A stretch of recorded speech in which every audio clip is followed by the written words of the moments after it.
Hello everyone. तो देखिए अब हम लोग प्रॉब्लम बेस्ड ऑन स्टोइकियोमेट्री के अगले पार्ट में हैं। बहुत अच्छे से ध्यान से सुनना मेरी बातें। देखो अगर रिएक्शन बैलेंस है तब तो कोई प्रॉब्लम नहीं थी, आप तुरंत लगा देते थे। अब अगर मान लो रिएक्शन बैलेंस ना हो तब क्या करेंगे, या मान लो हमें रिएक्टेंट प्रोडक्ट में कुछ अमाउंट जो है क्वेश्चन जब भी पूछेगा तो रिएक्टेंट और प्रोडक्ट को दिया ही रहेगा, भाई इतने ग्राम से कितना ये बनेगा, तो हमें एटलीस्ट रिएक्टेंट प्रोडक्ट का एलिमेंट या कंपाउंड का फॉर्मूला तो पता ही रहता है। तो जब भी रिएक्शन आपको गिवन है तब तो कोई दिक्कत नहीं है। अगर रिएक्शन गिवन नहीं है, ठीक है, या आपको मान लो रिएक्शन ना पता हो, तब हम कैसे करेंगे वो चीज ध्यान में रखे रहना। तो ये यानी अगर मैं प्रॉब्लम बेस्ड स्टोइकियोमेट्री को क्लासिफाई करूं तो अब देखो एक क्लास तो वैसे हो गया था कि जब एक रिएक्टेंट गिवन हो, है ना, और या एक प्रोडक्ट गिवन हो। अब हम लोग ऐसे क्लासिफाई करेंगे कि जब आपको रिएक्शन पता रहे, ठीक है, व्हेन बैलेंस रिएक्शन, मान लो बैलेंस्ड रिएक्शन अगर मान लो ये तुम्हें पता रहे तब तो देखो इस वाले प्रॉब्लम को करने में कोई दिक्कत नहीं, आप सिंपल से स्टोइकियोमेट्री लगा देंगे। और अगर मान लो व्हेन बैलेंस रिएक्शन, ठीक ना, आपको अननोन रहे, ठीक ना, तो आप क्या करेंगे। और ये जो मेथड है ये सबसे अच्छा मेथड है स्टोइकियोमेट्री बनाने का, क्योंकि ना तो इसमें रिएक्शन का काम पड़ेगा कि क्या रिएक्टेंट से रिएक्टेंट प्रोडक्ट तो पता ही रहेंगे, रिएक्शन बैलेंस करने का काम इसमें अपने को नहीं पड़ेगा, ठीक है ना। तो ये वाले तरीके को मान लो जैसे तुमसे बोलूं कि एक अननोन कंपाउंड जो है मान लो जेड है, अब ये प्रोड्यूस करता है जो है मान लो कि बीटा प्रोड्यूस करता है, तो अब हमें कंपाउंड तो पता ही नहीं है ये क्या क्या है, तब हम लोग कैसे सॉल्व करेंगे इसको, ठीक है ना। तो रिएक्शन बैलेंस नहीं है तब उस चीज को सॉल्व करने के लिए हम लोग जो मेथड लगाते हैं उस मेथड का नाम होता है पीओएसी, ठीक है ना। तो ध्यान से देखना, ध्यान से अगला यानी टॉपिक हम लोग को पढ़ना है POAC, principle of atom conservation, ठीक है ना। तो ये बड़ा इंपॉर्टेंट मेथड है, बहुत बड़े बड़े प्रॉब्लम को, ठीक ना, चुटकी में सॉल्व करेगा, ठीक है ना। तो पीओएसी मेथड क्या है, प्रिंसिपल ऑफ एटम कंजर्वेशन, आप जो है फुल फॉर्म लिख लीजिएगा। इसका मीनिंग तुम समझो ध्यान से, आपको देखो बहुत अच्छे से पता है ना, 9th में यही पढ़ते थे कि केमिकल रिएक्शन देखो क्या होता था, केमिकल रिएक्शन में केमिकल जो है केमिकल चेंज को रिप्रेजेंट करता था, और जब प्रोडक्ट बनता था अगर याद हो तो प्रोडक्ट में क्या होते थे, आइटम्स जो है वो एक्सचेंज हो जाते थे ना एक दूसरे के। तो रिएक्टेंट है और क्या है तुम्हारा प्रोडक्ट है, खूब अच्छे से ध्यान से देखना। तो पीओएसी में हमें क्या करना है, देखो रिएक्टेंट अगर अपने को पता है तो इसमें कोई ना कोई एटम उस रिएक्शन में क्या है, ठीक है, एक पर्टिकुलर एटम को अपने को यहाँ लिख दे रहा हूं मैं, कोई एक पर्टिकुलर एटम अपने को देख लेना है, ठीक है ना। और यहाँ प्रोडक्ट में भी इसी पर्टिकुलर एटम को सर्च करना है, इसी पर्टिकुलर एटम को क्या करना है, सर्च करना है। सर्च मतलब क्या है कि पूरे प्रोडक्ट में वो एटम कहाँ कहाँ है उसी चीज को हम लोग खोज लेंगे। तो तुम अच्छे जानते हो केमिकल रिएक्शन में कि जो बैलेंस रिएक्शन होती है उसमें रिएक्टेंट और प्रोडक्ट में नंबर ऑफ एटम कांस्टेंट रहते हैं, नाम ही है इसका देखो प्रिंसिपल ऑफ एटम कंजर्वेशन।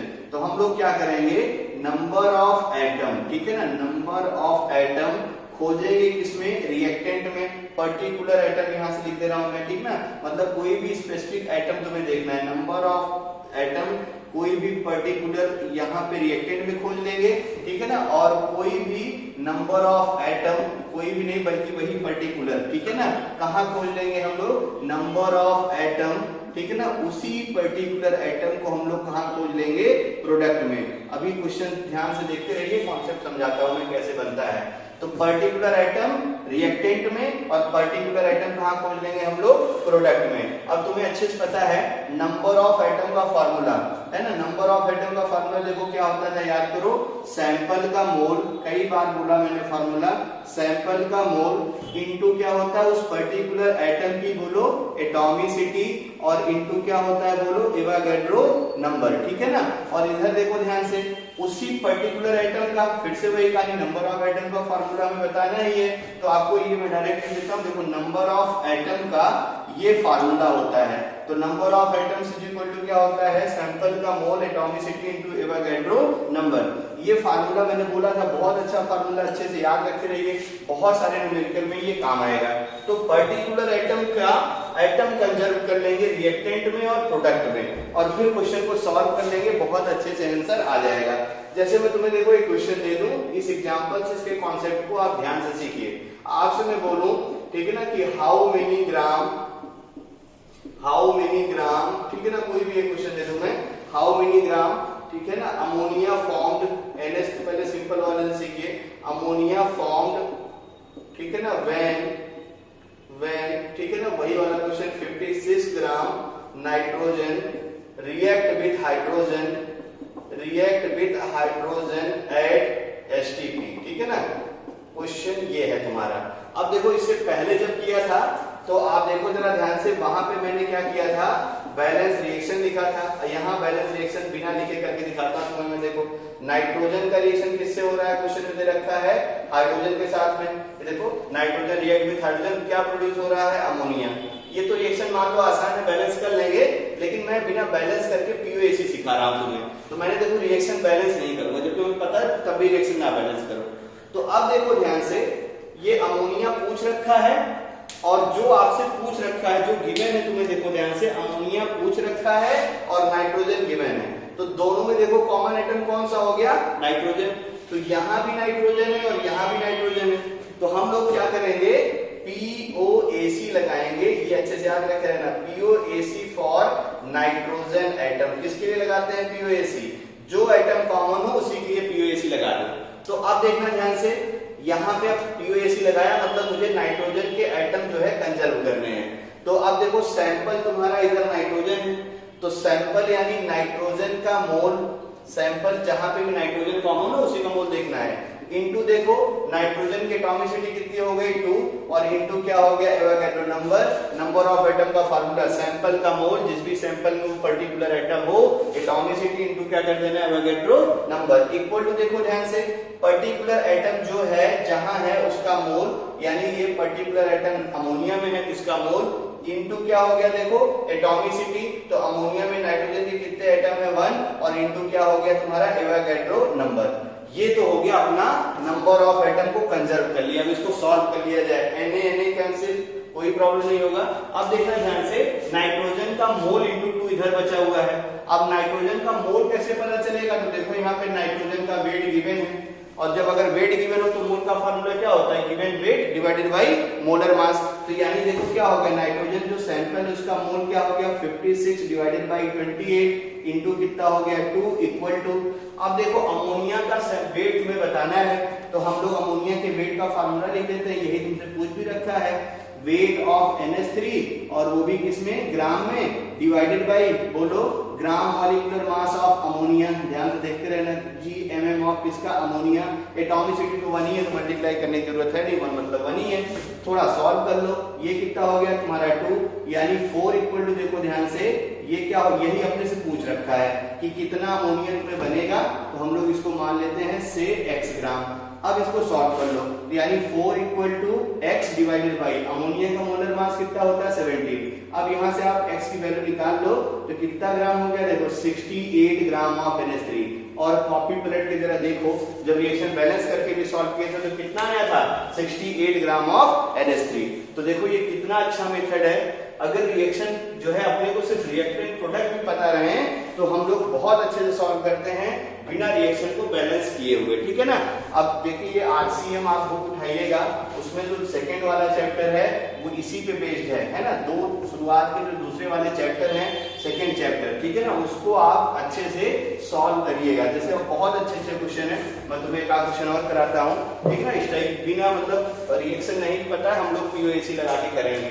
जैसे क्वेश्चन देखो ध्यान से, हाउ मेनी ग्राम, ध्यान से देखना, हाउ मेनी ग्राम, ठीक है ना, आपसे मैं बोलूं H3PO4 is formed, H3PO4 is formed when, question तुम्हें ये मैं दे दूं व्हेन, ठीक है ना, कुछ भी दे दिया जाए, 31 gram phosphorus, 31 gram phosphorus react with 31 gram phosphorus react with, ठीक है ना, nitric acid HNO3 eight H2P।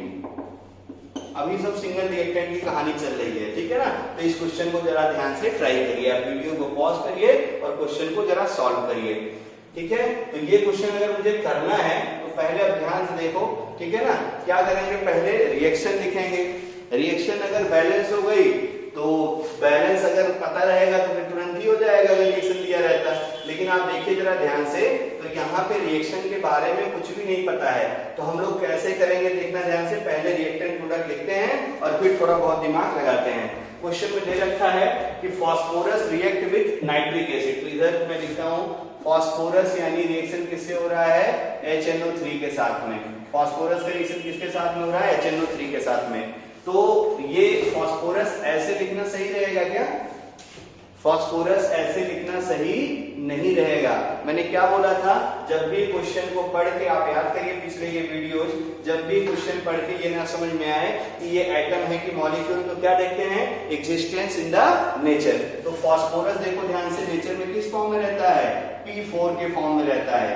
अब सही हुआ, ये किससे रिएक्शन हो रहा है, नाइट्रिक एसिड के साथ में। हमें कुछ नहीं पता है, देखो पहले मैं तुम्हें, ठीक है ना, स्टाइकियोमेट्री से सिखा देता हूँ और दोनों से सिखाता हूँ। ठीक, पहले POAC से देखो ध्यान से, तो हम लोग टाइप 1 के सोल्यूशन तुम्हें दिखाता हूँ, देखना बड़ा आसान है। और फिर स्टाइकियोमेट्री भी सिखाऊंगा जो है, तब देखना रिएक्शन बैलेंस वाले से, तो उससे आपको लगेगा ये तो फर्जी था, है ना।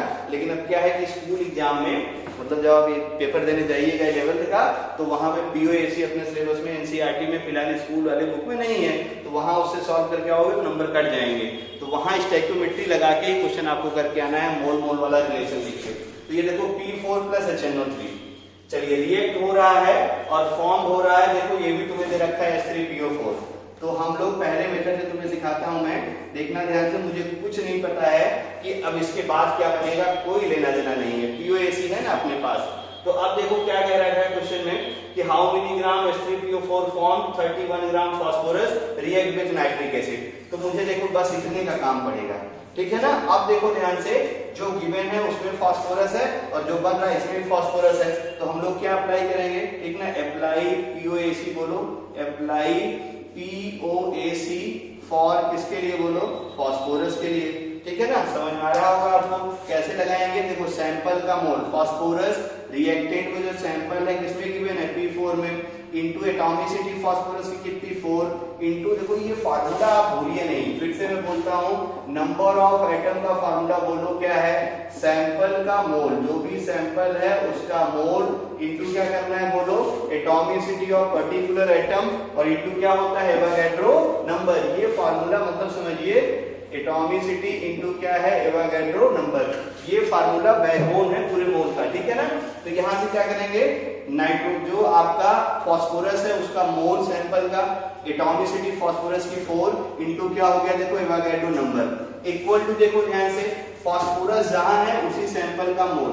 तो फास्फोरस है तुम्हारा H3PO4 में, तो मोल ऑफ H3PO4, इसमें फास्फोरस की एटॉमिसिटी 1 इनटू क्या हो गया, Avogadro number, Avogadro number cancel हो गया। अब मोल पे आते हैं जरा, तो फास्फोरस का देखो वेट गिवन है, तो मोल का फार्मूला क्या हो गया, गिवन वेट यानी 31 divided by molar mass of phosphorus. तो फास्फोरस 1 है, एक फास्फोरस का मास कितना होता है 31, तो 4 के लिए कितना करूंगा मैं, मल्टीप्लाई, इक्वल टू देखो इनटू क्या हो गया 4, इक्वल टू, अब देखते रहना ध्यान से, मोल आपको फास्फोर जो है H3PO4 यानी फास्फोरिक एसिड का वेट ही तो बताना है, तो हम लोग इसके मोल को रिप्लेस करेंगे इसके फार्मूले से। तो गिवन वेट ऑफ बोलो किसका, H3PO4, और वो भी किसमें, ग्राम में, डिवाइडेड बाय, ठीक है ना, gram molecular mass divided by gram molecular mass H3PO4, ठीक है ना। तो समझ में शायद आ गया होगा आपको। ये वाली वैल्यू आपसे पूछ रखा है, इसको हम लोग क्या मान लेंगे, x, ठीक है ना, इसको क्या मान लेंगे आप लोग, x के बराबर। ये देखो ध्यान से, 4 से 4 कैंसिल हो गया, 31 से 31 कैंसिल हो गया, इधर से क्या बच गया 1, ठीक है ना, और इधर से क्या हो गया, x divided by gram molecular mass of H3PO4। कितना मोलर मास हो जाएगा, एक हाइड्रोजन का 1, 3 का कितना हो गया 3, फास्फोरस का कितना होता है 31, एक ऑक्सीजन का कितना होता है 16, तो 4 का कितना हो गया 64। जोड़ना उड़ना तो आता ही होगा आपको, यहाँ से x सॉल्व कर लेंगे और यही इतना ग्राम क्या हो गया आंसर, ठीक है ना। बिना POAC लगाए देखो हमने इसको जो है POAC लगा के, अच्छा मैंने सॉरी उल्टा बोल दिया था मैं, देखो मैंने POAC जो है लगा के बड़े से प्रॉब्लम को बिना रिएक्शन बैलेंस करे हुए सॉल्व कर दिया। अब अगर देखो ये POAC ना पता हो तब ये प्रॉब्लम देखना अपने आप में बहुत बड़ी टेढ़ी चीज है। मैं तुमसे बोलूं कि फास्फोरस का रिएक्शन H3PO4 से हो तो बताइए जरा प्रोडक्ट क्या बनेगा, ठीक है ना। तो फास्फोरस का रिएक्शन किससे, HNO3 के साथ में क्वेश्चन ये दे रखा है। तो बताइए जरा प्रोडक्ट क्या बनेगा, ठीक है ना। तो ये अपने आप में बैलेंस करना ही बहुत बड़ी कड़ी चीज है। मैं आपको एक चीज बता देता हूँ, ठीक है ना, तो आपको ये रिएक्शन बैलेंस करना आसान हो जाएगा। देखना ध्यान से, ये नॉन मेटल है ना, अभी रिएक्शन वाला पार्ट हम लोग सब important reaction use in stoichiometry में बहुत सारा रिएक्शन आपको पढ़ाएंगे, ठीक है ना। तो जैसे देखो फास्फोरस नॉन मेटल होता है, रिएक्शन किससे हो रहा है, देखो ऑक्सी एसिड से। Acid on the basis of molecular composition दो टाइप के होते हैं, हाइड्रा एसिड और ऑक्सी एसिड। जैसे देखो HCl क्या है, हाइड्रा एसिड, लेकिन जो आपका H2SO4 है ये क्या है, ऑक्सी एसिड। ऐसा एसिड जिसमें हाइड्रोजन, एक कोई नॉन मेटल ऑक्सीजन, उसको क्या बोलते हैं, ऑक्सी एसिड। तो जब भी नॉन मेटल का रिएक्शन ऑक्सी एसिड से हो, देखना खूब अच्छे से, जैसे ये HNO3 है, तो HNO3 के लिए आप अच्छे ध्यान में रखे रहना। क्या होता है, देखो HNO3 से जब रिएक्शन होता है तो वाटर बनता है प्लस H2O बनता है, ठीक है ना, NO2 प्लस H2O। और जो भी नॉन मेटल रहे, इस नॉन मेटल का, ठीक है ना, एसिड बनाना है। इस नॉन मेटल का क्या बनाना है, एसिड, ठीक ना। और एसिड जो बनेगा, ये एसिड बनता है हायर ऑक्सीडेशन वाला, हायर ऑक्सीडेशन नंबर वाला। ये याद रखेंगे, काम बन जाएगा।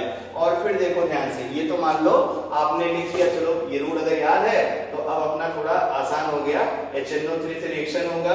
अब फास्फोरस का हायर ऑक्सीडेशन स्टेट का जो एसिड होता है वो होता है H3PO4, ठीक है ना। ये आगे सिखाएंगे, बहुत अच्छे टेंशन मत लीजिए। H3PO4, H3PO3, H3PO2, और आपने 10th में पढ़ा था मोनो बेसिक, डाई बेसिक और ट्राई बेसिक के एग्जांपल में, ठीक है ना।